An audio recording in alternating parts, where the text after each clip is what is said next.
ಆತ್ಮೀಯ ಸ್ನೇಹಿತರೆ ಹಾಗೂ 8ನೆಯ ತರಗತಿಯ ಮುದ್ದು ವಿದ್ಯಾರ್ಥಿಗಳೇ, ಮಂಜುಳಾ ಅಂಜನಾ ಯೂಟ್ಯೂಬ್ ಚಾನಲ್ಗೆ ಸ್ವಾಗತ. ಇವತ್ತಿನ ನನ್ನ ವಿಡಿಯೋ ಕ್ಲಾಸ್ 8ನೇ ತರಗತಿ ವಿಜ್ಞಾನ ಭಾಗ 2 ಅಧ್ಯಾಯ 13 ಬೆಳಕು. ಈ ಪಾಠದ ಕೊನೆಗೆ ಅಭ್ಯಾಸದಲ್ಲಿ ಕೇಳಿದ ಪ್ರಶ್ನೆಗಳಿಗೆ ಉತ್ತರಗಳನ್ನು ನೋಡೋಣ ಮಕ್ಕಳೇ. ಈ ಒಂದು ವಿಡಿಯೋ ನಿಮಗೆ ಇಷ್ಟವಾದಲ್ಲಿ ಸಬ್ಸ್ಕ್ರೈಬ್ ಮಾಡಿ, ಶೇರ್ ಮಾಡಿ, ಲೈಕನ್ನು ಕೊಡಿ. ಪೂರ್ತಿ ವಿಡಿಯೋ ಮುಗಿಯುವವರೆಗೂ ವಾಚ್ ಮಾಡಿ ಮಕ್ಕಳೇ. ಮೊದಲನೆಯ ಪ್ರಶ್ನೆ, ನೀವು ಕತ್ತಲೆಯ ಕೋಣೆಯಲ್ಲಿದ್ದೀರಿ ಎಂದು ಭಾವಿಸಿಕೊಳ್ಳಿ. ಕೋಣೆಯಲ್ಲಿರುವ ವಸ್ತುಗಳನ್ನು ನೀವು ಕಾಣುವಿರಾ? ಕೋಣೆಯ ಹೊರಗಿನ ವಸ್ತುಗಳನ್ನು ನೀವು ಕಾಣುವಿರಾ? ವಿವರಿಸಿ. ಉತ್ತರ: ಒಬ್ಬ ವ್ಯಕ್ತಿಯು ಬೆಳಕು ಇಲ್ಲದ ಕೋಣೆಯೊಳಗೆ ಇದ್ದರೆ ಕೋಣೆಯೊಳಗಿನ ವಸ್ತುವನ್ನು ದೃಶ್ಯೀಕರಿಸುವುದು ಅಸಾಧ್ಯ. ಆದರೆ ಕೋಣೆಯ ಹೊರಗಿನ ವಸ್ತುವನ್ನು ಸುಲಭವಾಗಿ ಕಾಣಬಹುದು. ವಸ್ತುವಿನಿಂದ ಪ್ರತಿಫಲಿಸಿದ ನಂತರ ಬೆಳಕು ಕಣ್ಣುಗಳ ಮೇಲೆ ಬಿದ್ದಾಗ ಅದು ಗೋಚರಿಸುತ್ತದೆ. ಕೊಠಡಿ ಕತ್ತಲೆಯಾಗಿದ್ದರೆ ಕೋಣೆಯಲ್ಲಿರುವ ವಸ್ತು ಬೆಳಕನ್ನು ಪ್ರತಿಫಲಿಸುವುದಿಲ್ಲ. ಆದ್ದರಿಂದ ವ್ಯಕ್ತಿಯು ಬೆಳಕು ಇಲ್ಲದ ಕೋಣೆಯಲ್ಲಿ ವಸ್ತುಗಳನ್ನು ನೋಡಲು ಸಾಧ್ಯವಾಗುವುದಿಲ್ಲ. ಎರಡನೆಯ ಪ್ರಶ್ನೆ, ನಿಯತ ಮತ್ತು ಚದುರಿದ ಪ್ರತಿಫಲನಗಳ ನಡುವಿನ ವ್ಯತ್ಯಾಸ ತಿಳಿಸಿ. ಚದುರದ ಪ್ರತಿಫಲನವು ಪ್ರತಿಫಲನದ ನಿಯಮಗಳ ವೈಫಲ್ಯ ಎಂದು ಅರ್ಥವೇ?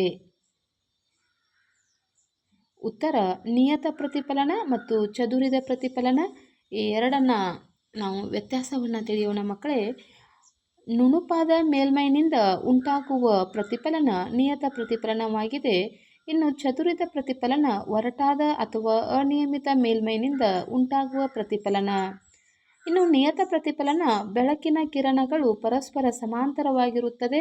ಚದುರಿದ ಪ್ರತಿಫಲನ ಬೆಳಕಿನ ಕಿರಣಗಳು ಪರಸ್ಪರ ಸಮಾಂತರವಾಗಿರುವುದಿಲ್ಲ. ಇನ್ನು ನಿಯತ ಪ್ರತಿಫಲನದಲ್ಲಿ ಸ್ಪಷ್ಟವಾದ ಪ್ರತಿಬಿಂಬ ಮೂಡುತ್ತದೆ. ಚದುರಿದ ಪ್ರತಿಫಲನದಲ್ಲಿ ಸ್ಪಷ್ಟವಾದ ಪ್ರತಿಬಿಂಬ ಮೂಡುವುದಿಲ್ಲ. ಇನ್ನು ಮೂರನೆಯ ಪ್ರಶ್ನೆಗೆ ಉತ್ತರವನ್ನು ನೋಡೋಣ ಮಕ್ಕಳೇ. ಈ ಕೆಳಗಿನ ಪ್ರತಿಯೊಂದರ ಮೇಲೆ ಬೆಳಕಿನ ಪುಂಜವೊಂದು ಬಿದ್ದಾಗ ನಿಯತ ಅಥವಾ ಚದುರಿದ ಪ್ರತಿಫಲನ ಉಂಟಾಗುವುದೇ ಎಂಬುದನ್ನು ತಿಳಿಸಿ. ಪ್ರತಿ ಸಂದರ್ಭದಲ್ಲೂ ನಿಮ್ಮ ಉತ್ತರಕ್ಕೆ ಸರಿಯಾದ ಸಮರ್ಥನೆಯನ್ನು ನೀಡಿ. ಎ. ಹೊಳಪುಳ್ಳ ಮರದ ಮೇಜು ನಿಯತ ಪ್ರತಿಫಲನವನ್ನು ತೋರುತ್ತದೆ. ಮೇಜಿನ ಹೊಳಪುಳ್ಳ ಮೇಲ್ಮೈ ನುಣುಪಾಗಿರುತ್ತದೆ. ನುಣುಪಾದ ಮೇಲ್ಮೈನಿಂದ ಪ್ರತಿಫಲಿಸಲ್ಪಟ್ಟ ಕಿರಣಗಳು ಪರಸ್ಪರ ಸಮಾಂತರವಾಗಿರುತ್ತದೆ. ಬಿ. ಸೀಮೆ ಸುಣ್ಣದ ಪುಡಿ ಚದುರಿದ ಪ್ರತಿಫಲನವನ್ನು ತೋರುತ್ತದೆ. ಸೀಮೆ ಸುಣ್ಣದ ಪುಡಿಯ ಮೇಲ್ಮೈ ನುಣುಪಾಗಿರುವುದಿಲ್ಲ. ನುಣುಪಾಗಿರದ ಮೇಲ್ಮೈನಿಂದ ಪ್ರತಿಫಲಿಸಲ್ಪಟ್ಟ ಕಿರಣಗಳು ಪರಸ್ಪರ ಸಮಾಂತರವಾಗಿರುವುದಿಲ್ಲ. ಸಿ. ಹಲಗೆಯ ಮೇಲ್ಮೈ ಚದುರಿದ ಪ್ರತಿಫಲನವನ್ನು ತೋರುತ್ತದೆ. ಹಲಗೆಯ ಮೇಲ್ಮೈ ನುಣುಪಾಗಿರುವುದಿಲ್ಲ. ನುಣುಪಾಗಿರದ ಮೇಲ್ಮೈನಿಂದ ಪ್ರತಿಫಲಿಸಲ್ಪಟ್ಟ ಕಿರಣಗಳು ಪರಸ್ಪರ ಸಮಾಂತರವಾಗಿರುವುದಿಲ್ಲ. ಡಿ.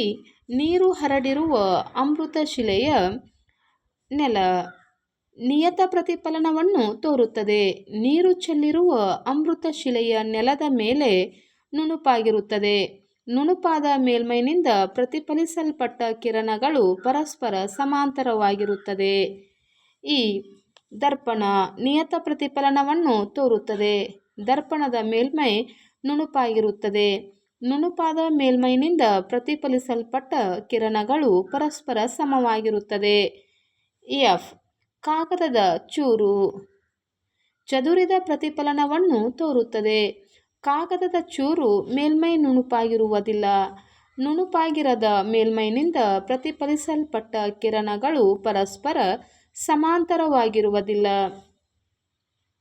ಇನ್ನು ನಾಲ್ಕನೆಯ ಪ್ರಶ್ನೆ, ಪ್ರತಿಫಲನದ ನಿಯಮವನ್ನು ನಿರೂಪಿಸಿ.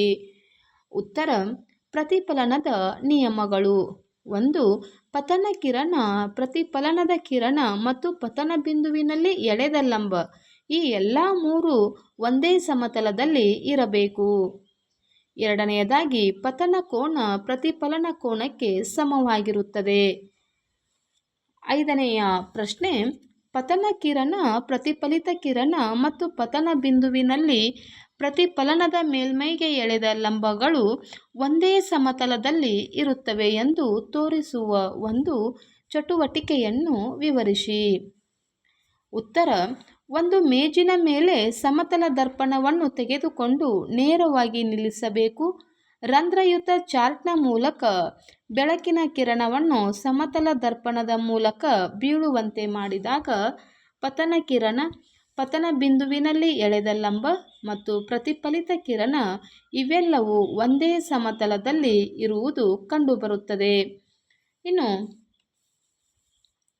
9ನೆಯ ಪ್ರಶ್ನೆ, ಕೆಲಿಡೋಸ್ಕೋಪ್ನ ತಯಾರಿಕೆಯನ್ನು ವಿವರಿಸಿ.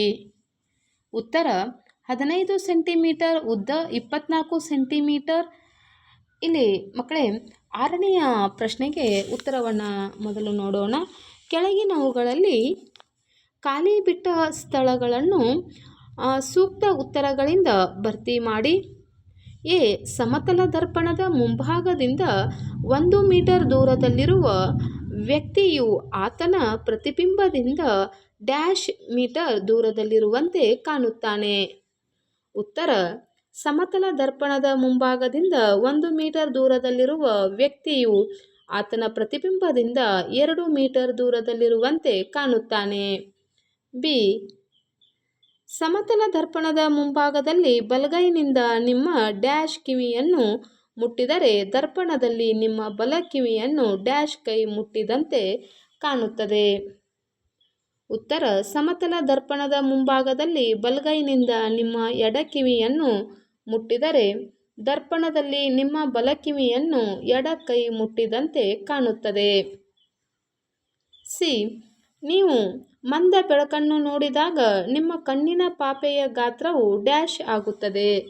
ಸರಿಯಾದ ಉತ್ತರ: ನೀವು ಮಂದ ಬೆಳಕನ್ನು ನೋಡಿದಾಗ ನಿಮ್ಮ ಕಣ್ಣಿನ ಪಾಪೆಯ ಗಾತ್ರವು ದೊಡ್ಡದಾಗುತ್ತದೆ. ಡಿ. ರಾತ್ರಿ ಪಕ್ಷಿಗಳು ಅವುಗಳ ಕಣ್ಣುಗಳಲ್ಲಿ ಕಂಬಿ ಕೋಶಗಳಿಗಿಂತ ಡ್ಯಾಶ್ ಶಂಕುಕೋಶಗಳನ್ನು ಹೊಂದಿರುತ್ತವೆ. ಸರಿಯಾದ ಉತ್ತರ: ರಾತ್ರಿ ಪಕ್ಷಿಗಳು ಅವುಗಳ ಕಣ್ಣುಗಳಲ್ಲಿ ಕಂಬಿ ಕೋಶಗಳಿಗಿಂತ ಕಡಿಮೆ ಶಂಕುಕೋಶಗಳನ್ನು ಹೊಂದಿರುತ್ತದೆ. ಇನ್ನು 7 ಮತ್ತು 8ನೇ ಪ್ರಶ್ನೆಗಳಿಗೆ ಸರಿಯಾದ ಉತ್ತರವನ್ನು ಆರಿಸಿ ಬರೆಯಿರಿ. 7ನೆಯ ಪ್ರಶ್ನೆ, ಪತನ ಕೋನವು ಪ್ರತಿಫಲನ ಕೋನಕ್ಕೆ ಸಮ. ಇದಕ್ಕೆ ಆಯ್ಕೆಗಳು: ಎ. ಯಾವಾಗಲೂ, ಬಿ. ಕೆಲವು ಸಲ, ಸಿ. ವಿಶೇಷ ಸಂದರ್ಭಗಳಲ್ಲಿ, ಡಿ. ಯಾವಾಗಲೂ ಇಲ್ಲ. ಇದಕ್ಕೆ ಸರಿಯಾದ ಆಯ್ಕೆ ಆಪ್ಷನ್ ನಂಬರ್ ಎ. ಯಾವಾಗಲೂ. ಇನ್ನು 8ನೆಯ ಪ್ರಶ್ನೆ, ಸಮತಲ ದರ್ಪಣವು ಉಂಟು ಮಾಡುವ ಪ್ರತಿಬಿಂಬವು 4 ಆಯ್ಕೆಗಳನ್ನು ಕೊಡಲಾಗಿದೆ. ಎ. ದರ್ಪಣದ ಹಿಂದೆ ದೊಡ್ಡದಾದ ಮಿಥ್ಯ ಪ್ರತಿಬಿಂಬ, ಬಿ. ದರ್ಪಣದ ಹಿಂದೆ ವಸ್ತುವಿನಷ್ಟೇ ಗಾತ್ರದ ಮಿಥ್ಯ ಪ್ರತಿಬಿಂಬ, ಸಿ. ದರ್ಪಣದ ಮೇಲ್ಮೈನಲ್ಲಿ ಸತ್ಯ ಮತ್ತು ವಸ್ತುವಿಗಿಂತ ದೊಡ್ಡ ಪ್ರತಿಬಿಂಬ, ಡಿ. ದರ್ಪಣದ ಹಿಂದೆ ವಸ್ತುವಿನಷ್ಟೇ ಗಾತ್ರದ ಸತ್ಯ ಪ್ರತಿಬಿಂಬ. ಸರಿಯಾದ ಆಯ್ಕೆ ಆಪ್ಷನ್ ನಂಬರ್ ಬಿ. ದರ್ಪಣದ ಹಿಂದೆ ವಸ್ತುವಿನಷ್ಟೇ ಗಾತ್ರದ ಮಿಥ್ಯ ಪ್ರತಿಬಿಂಬ. 9ನೆಯ ಪ್ರಶ್ನೆ, ಕೆಲಿಡೋಸ್ಕೋಪ್ನ ತಯಾರಿಕೆಯನ್ನು ವಿವರಿಸಿ. ಉತ್ತರ: ಟೆಲಿಡೋಸ್ಕೋಪ್ನ ತಯಾರಿಕೆಯನ್ನು ನೋಡೋಣ ಮಕ್ಕಳೇ. 15 ಸೆಂಟಿಮೀಟರ್ ಉದ್ದ, 24 ಸೆಂಟಿಮೀಟರ್ ಅಗಲ ಇರುವ ಆಯತಾಕಾರದ ದರ್ಪಣದ ಪಟ್ಟಿಗಳನ್ನು ಜೋಡಿಸಿ ಒಂದು ಪಟ್ಟಕವನ್ನು ತಯಾರಿಸಿ.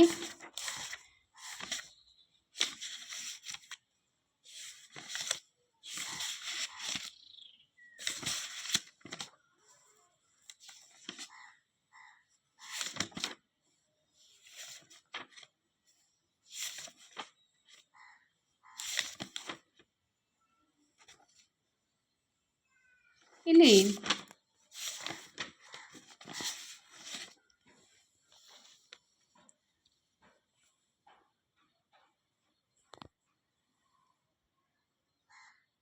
ಈ ಜೋಡಣೆಯನ್ನು ವೃತ್ತಾಕಾರದ ರಚನೆ ಕೊಳವೆ ಇರಿಸಿ ಇದು ಪಟ್ಟಕದ ಪಟ್ಟಿಗಳಿಗಿಂತ ಸ್ವಲ್ಪ ಉದ್ದ ಇರುವಂತೆ ಖಚಿತಪಡಿಸಿಕೊಳ್ಳಿ. ನಂತರ ಮಧ್ಯದಲ್ಲಿ ಸಣ್ಣ ರಂಧ್ರವಿರುವ ರಟ್ಟಿನ ಫಲಕ ದಿಂದ ಕೊಳುವೆಯ ಒಂದು ತುದಿಯನ್ನು ಮುಟ್ಟಿ ಫಲಕದ ಮೇಲೆ ಪಾರದರ್ಶಕವಾದ ಪ್ಲಾಸ್ಟಿಕ್ ಚೂರನ್ನು ಅಂಟಿಸಿ ಇನ್ನೊಂದು ತುದಿಯಲ್ಲಿ ದರ್ಪಣಗಳು ಪಟ್ಟಕ್ಕೆ ತೂಗುವಂತೆ ಒಂದು ವೃತ್ತಾಕಾರದ ಸಮತಲ ಗಾಜನ್ನು ಅಂಟಿಸಿ ಗಾಜಿನ ಫಲಕದ ಮೇಲೆ ಹಲವಾರು ಸಣ್ಣದಾದ ಬಣ್ಣದ ಗಾಜಿನ ಚೂರುಗಳನ್ನು ಇರಿಸಿ.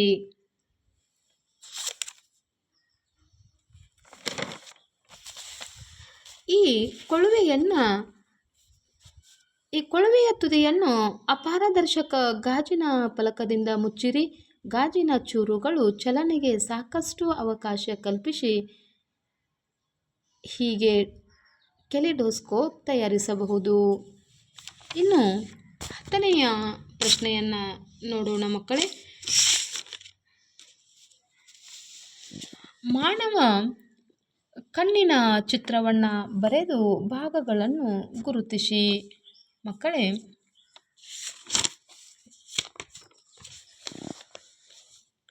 ಇಲ್ಲಿ ಕಣ್ಣಿನ ಚಿತ್ರವನ್ನು ಬಿಡಿಸಿ ಭಾಗಗಳನ್ನು ಗುರುತಿಸಿ ಮಕ್ಕಳೇ.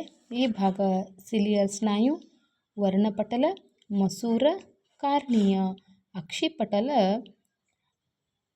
ದೃಷ್ಟಿನರ. ಇನ್ನು 11ನೆಯ ಪ್ರಶ್ನೆಯನ್ನು ನೋಡೋಣ ಮಕ್ಕಳೇ.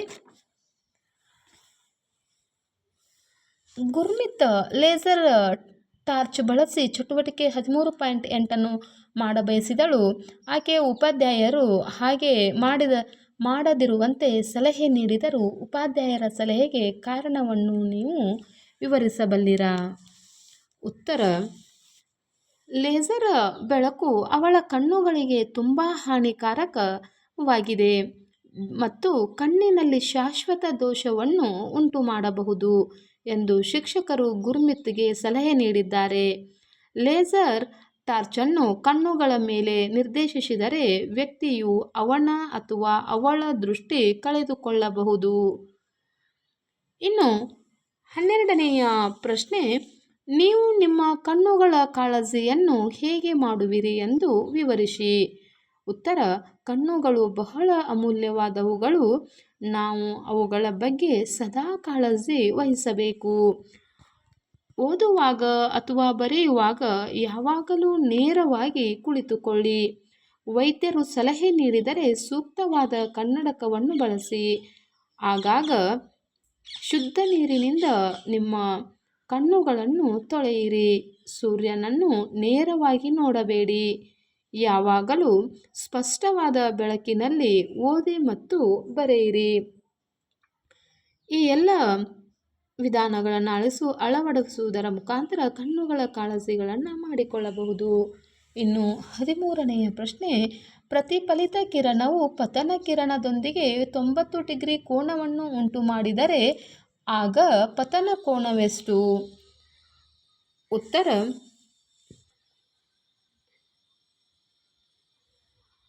ಇಲ್ಲಿ ಪ್ರತಿಫಲನ ಕೋನವು 90 ಡಿಗ್ರಿ ಆಗಿದೆ. ನಮಗೆ ತಿಳಿದಿರುವಂತೆ ಪ್ರತಿಬಿಂಬದ ನಿಯಮಗಳ ಪ್ರಕಾರ ಪತನ ಕೋನವು ಪ್ರತಿಫಲನದ ಕೋನಕ್ಕೆ ಸಮವಾಗಿರುತ್ತದೆ. ಇಲ್ಲಿ ಪತನ ಕಿರಣ ಮತ್ತು ಪ್ರತಿಫಲಿತ ಕಿರಣ ನಡುವಿನ ಕೋನವು 90 ಡಿಗ್ರಿ ಆಗಿದೆ.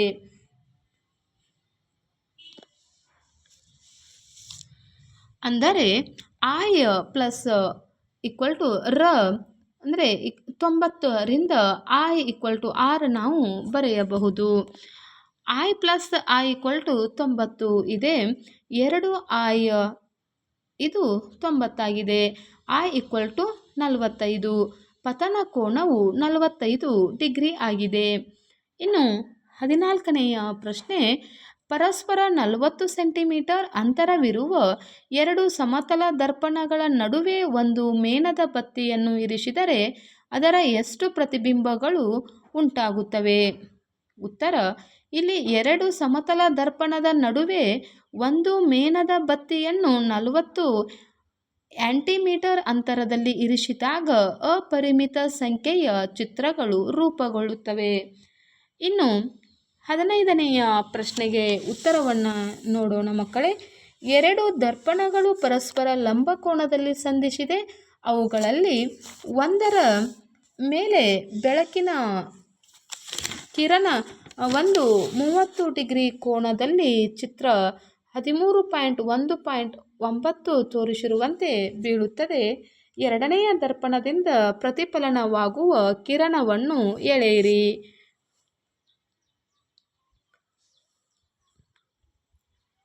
ಮಕ್ಕಳೇ, ಇಲ್ಲಿ ಎರಡು ದರ್ಪಣಗಳು ಪರಸ್ಪರ ಲಂಬ ಕೋನದಂತೆ ಇವೆ. ಒಂದರ ಮೇಲೆ ಬೆಳಕಿನ ಕಿರಣ ಒಂದು 30 ಡಿಗ್ರಿಯಂತೆ ಕೋನದಲ್ಲಿದೆ. ಎರಡನೆಯ ದರ್ಪಣದಿಂದ ಪ್ರತಿಫಲನವಾಗುವ ಕಿರಣವನ್ನು ನಾವು ನೋಡೋಣ. ಇದು ಪ್ರತಿಫಲನ ಕಿರಣವಾಗಿದೆ ಡಿಗ್ರಿ. ಇಲ್ಲಿ ನಾವು ಈ ಚಿತ್ರದ ಮುಖಾಂತರವಾಗಿ ಎರಡನೆಯ ದರ್ಪಣದಿಂದ ಪ್ರತಿಫಲನವಾಗುವ ಕಿರಣವನ್ನು ನೋಡಬಹುದು. ಇನ್ನು 16ನೆಯ ಪ್ರಶ್ನೆ, ಭುಜನು ಸಮತಲ ದರ್ಪಣದ ಪಕ್ಕದಲ್ಲಿ ಎ ಬಿಂದುವಿನಲ್ಲಿ ಚಿತ್ರ 13.20 ರಲ್ಲಿ ತೋರಿಸಿರುವಂತೆ ನಿಲ್ಲುತ್ತಾನೆ. ಅವನು ದರ್ಪಣದಲ್ಲಿ ತನ್ನನ್ನು ತಾನು ಕಾಣಬಲ್ಲನೆ, ಜೊತೆಗೆ ಪಿ, ಕ್ಯೂ ಮತ್ತು ಆರ್ಗಳಲ್ಲಿರುವ ವಸ್ತುಗಳ ಪ್ರತಿಬಿಂಬಗಳನ್ನು ಕಾಣಬಲ್ಲನೆ.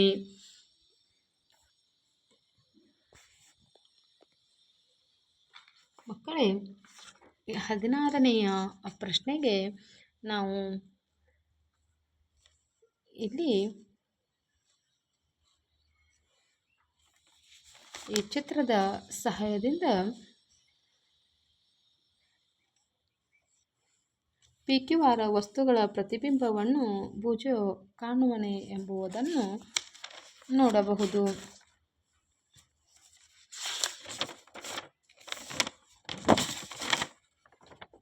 ಮಕ್ಕಳೇ, ಸಮತಲ ದರ್ಪಣದಲ್ಲಿ ವಸ್ತು ದರ್ಪಣದ ಮುಂದೆ ಎಷ್ಟು ದೂರದಲ್ಲಿ ಇರುತ್ತದೆಯೋ ಮಿಥ್ಯ ಪ್ರತಿಬಿಂಬ ದರ್ಪಣದ ಹಿಂದೆ ಅಷ್ಟೇ ದೂರದಲ್ಲಿ ಉಂಟಾಗುತ್ತದೆ. ಎಯು ತನ್ನ ಪ್ರತಿಬಿಂಬವನ್ನು ನೋಡಲಾರನು, ಕಾರಣ ದರ್ಪಣವು ತನ್ನ ಕಡೆಗೆ ಗಿಡ್ಡದಾಗಿದೆ. ಆದರೆ ಅವನು ದರ್ಪಣದಲ್ಲಿ ಪಿ ಮತ್ತು ಕ್ಯೂಗಳ ಬಿಂದುಗಳನ್ನು ನೋಡಬಹುದು, ಆದರೆ ಆರ್ನ ಬಿಂದುವನ್ನು ನೋಡಲಾರನು. ಮಕ್ಕಳೇ, ನಾವು ಈ ಚಿತ್ರದ ಸಹಾಯದಿಂದ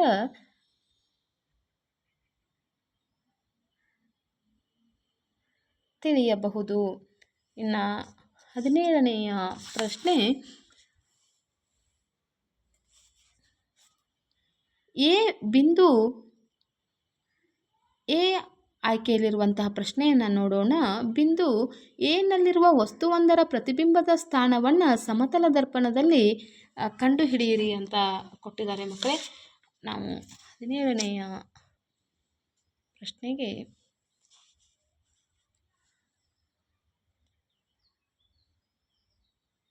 ಉತ್ತರವನ್ನು ನೋಡೋಣ.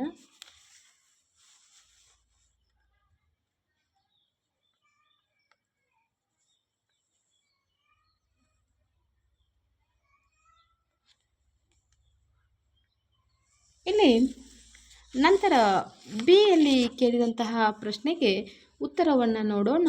ಆಪ್ಷನ್ ನಂಬರ್ ಬಿ ಪ್ರಶ್ನೆ, ಬಿ ನಲ್ಲಿರುವ ಪೆಹಲಿಯು ಈ ಪ್ರತಿಬಿಂಬವನ್ನು ಕಾಣುವಳೆ? ಉತ್ತರ, ಬಿ ನಲ್ಲಿರುವ ಪೆಹಲಿಯು ಈ ಪ್ರತಿಬಿಂಬವನ್ನು ಕಾಣುತ್ತಾಳೆ. ಎ ಪ್ರತಿಬಿಂಬವನ್ನು ಇಲ್ಲಿ ಕಾಣುವಳು. ಇನ್ನು ಸಿ ಯಲ್ಲಿರುವಂಥ ಪ್ರಶ್ನೆ, ಸಿ ನಲ್ಲಿರುವ ಭೋಜೋನು ಈ ಪ್ರತಿಬಿಂಬವನ್ನು ಕಾಣಬಲ್ಲನೆ? ಉತ್ತರ, ಹೌದು, ಎ ಪ್ರತಿಬಿಂಬವನ್ನು ಕಾಣುವನು. ನಂತರ ಡಿ ಆಯ್ಕೆಯಲ್ಲಿರುವಂಥ ಪ್ರಶ್ನೆ, ಪೆಹಲಿಯು ಬಿ ಇಂದ ಸಿಗೆ ಚಲಿಸಿದರೆ ಎನ ಪ್ರತಿಬಿಂಬವು ಎಲ್ಲಿಗೆ ಚಲಿಸುತ್ತದೆ? ಉತ್ತರ, ಎ ಪ್ರತಿಬಿಂಬವು ಎಲ್ಲಿಗೂ ಚಲಿಸುವುದಿಲ್ಲ, ಇದ್ದಲ್ಲೇ ಇರುತ್ತದೆ. ಮಕ್ಕಳೇ, ಇದುವರೆಗೂ ಬೆಳಕು 8ನೆಯ ತರಗತಿಯ ಅಧ್ಯಾಯದ ಅಭ್ಯಾಸದಲ್ಲಿರುವಂಥ ಎಲ್ಲ ಪ್ರಶ್ನೆಗಳಿಗೆ ಉತ್ತರವನ್ನು ನೋಡಿದ್ದೇವೆ. ಈ ಒಂದು ವಿಡಿಯೋವನ್ನು ವೀಕ್ಷಿಸಿದಂತಹ ಎಲ್ಲ ಮುದ್ದು ಮಕ್ಕಳಿಗೆ ತುಂಬು ಹೃದಯದ ಧನ್ಯವಾದಗಳು. ಮಕ್ಕಳೇ, ಟೇಕ್ ಕೇರ್, ಬಾಯ್. ಪ್ಲೀಸ್ ನನ್ನ ಚಾನಲನ್ನು ಸಬ್ಸ್ಕ್ರೈಬ್ ಮಾಡಿ ನಮ್ಮನ್ನು ಮತ್ತಷ್ಟು ಪ್ರೋತ್ಸಾಹಿಸಿ, ಮತ್ತಷ್ಟು ವಿಡಿಯೋಗಳನ್ನು ಮಾಡಲಿಕ್ಕೆ ನಮಗೆ ಪ್ರೋತ್ಸಾಹವನ್ನು ನೀಡಿ. ಮಕ್ಕಳೇ, ಟೇಕ್ ಕೇರ್ ಮಕ್ಕಳೇ, ಬಾಯ್. Thank you.